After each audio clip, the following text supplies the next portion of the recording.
There's an old expression in England which says it's grim up north, and millions have for years had to make the best of living in post-war tower blocks, many of which are gradually being pulled down and modernised.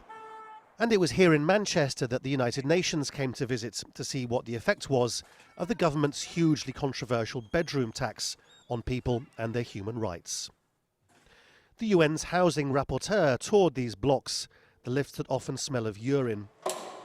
Hi. Welcome. We found her with Dave, a former council worker who's unable to work through injury. The new rules mean his two-bedroom flat is deemed too big for him, and so he's having to pay back a quarter of his benefits to the government. That leaves him just $7 a day to live on. I could lose this after Christmas, this flat. I'll be on the street. You know, what else can I do? You know, other than live on the street, because I've lost something, because I can't afford an extra £14 or so a week out of my benefit.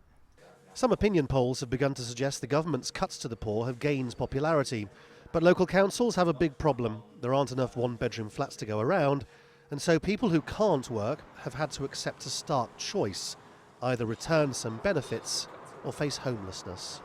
Talking to all of those people and trying to support them, we put a lot of effort into money advice. Some of these people have complex financial situations with multiple debts and so on. So we spend a lot of time and effort. We've got expert staff that are helping them to cope with that and to try and make the money go as far as they can. So what does the United Nations think of this state of affairs in one of the world's most developed countries?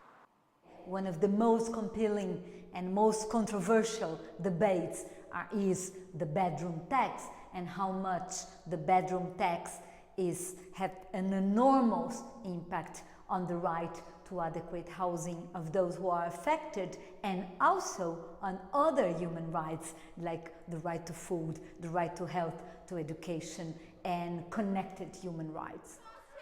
For all the protests around bedroom tax, the government has stuck to its plan and has criticised the United Nations initiative as being short on facts.